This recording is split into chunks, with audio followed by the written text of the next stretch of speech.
Hi, I'm Dr. Mark Popinchalk. I've played Frisbee for over 15 years, in college and also here in New York City.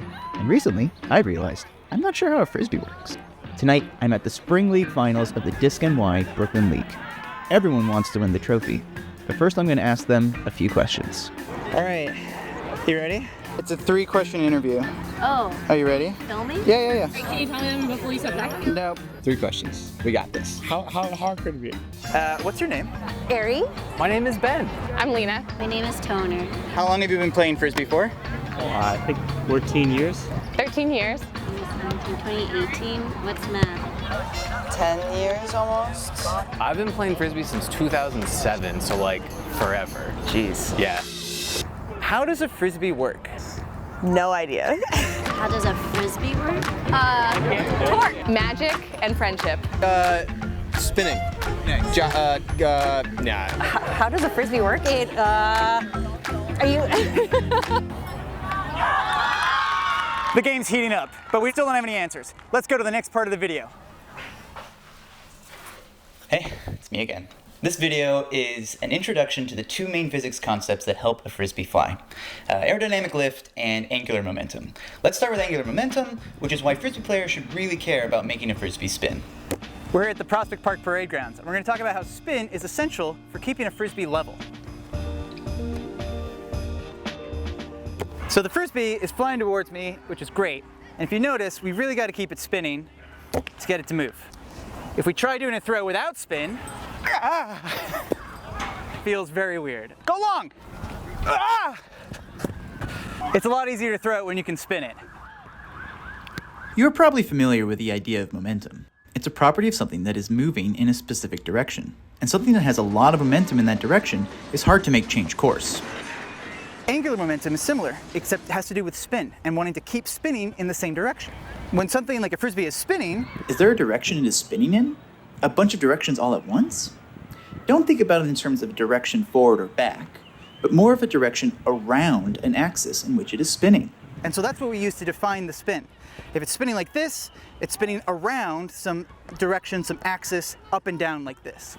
And just to make it a little bit easier, we've modified a Frisbee so you can see the axis in it as it spins.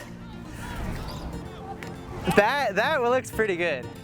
So it's the spin, or angular momentum, that helps keep a Frisbee stable. Angular momentum is a tough topic to talk about, but you already have some intuition.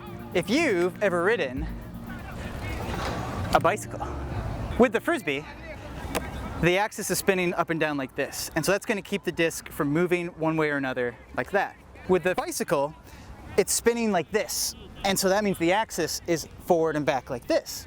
And therefore, when it's moving, it doesn't want to move that direction. It wants to keep that axis stable and flat.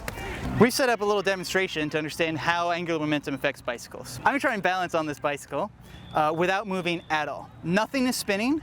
Let's see how easy it is for me to stay upright. Here we go. Okay. Okay. One more time. This isn't very good. We got this. I can do it. 5 seconds. Here we go. 3, 2, 1. Okay. Obviously, it's hard to do.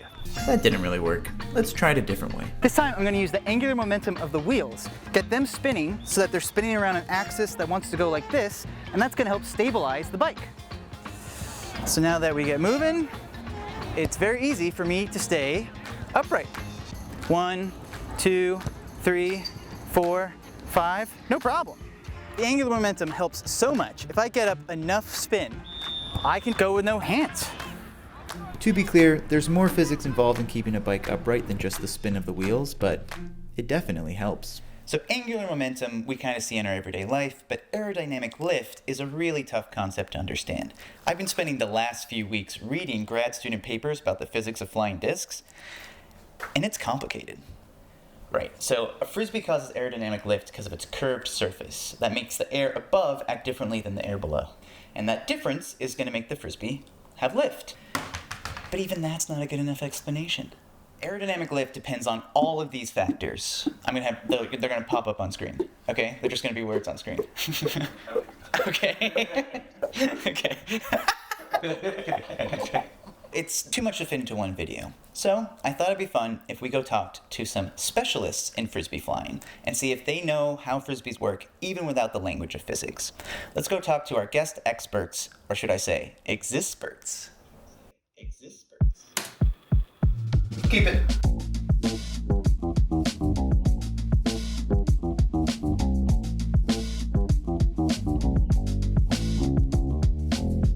I've been reading these papers by scientists all week, but enough of that. Let's talk to the real experts. XIST. What are your names? I'm Luisa. Cool. Oscar. I'm Lena. I'm Josue. When you're throwing a Frisbee, what is the first thing you think of to make a good throw? I kind of like to think of everything on 180-degree plane. So like there's something called outside in spin, so OI, or inside out spin. The most distance you're going to get on a disc is if it goes through all three angles. So it has to go as far as it can inside out, as far as it can flat, and it will always end outside in if you give it enough space. Also, a big thing is thinking about release points. If you're attacking into the wind, you want to make sure that you're throwing low, so that wind is going to carry it up. Attacking downwind, you want to make sure that you're releasing typically a bit higher, so that float is going to carry it and it's not going to drop it so quickly. I like to throw the Frisbee as far as I can away from my body. I'll extend my arm this way if I want to loop it outside in on the flick side. Hips, rib cage, shoulders, elbow, wrist. That's to get the full torque of my body into it, because otherwise you're just getting your arm. When there's wind, big things that I'm thinking about, making sure you're getting a nice wrist snap in there. Same thing with the thumb pressure. Usually if there's a lot of wind, I'm really squeezing that disc. I absolutely love to throw. In season or out of season, I just love to throw so much. It's like probably my favorite part of the sport is just throwing. I had so much fun talking with the people at XIST, and thank them so much for giving me the time before Nationals. Good luck to all the New York City teams. But I think it's important to know that they know the physics of Frisbees even without knowing the language of physics. And that's true for everybody. And it takes a while, and it's not intuitive. And that's why I love this game, and I've been playing it for 15 years. Oh, good form! What I hope you got from this video is that every Frisbee player is a physicist. It was really fun to make this, and there's so much more we can say, so we might make this a whole series. But you probably have to like, comment, and subscribe or something.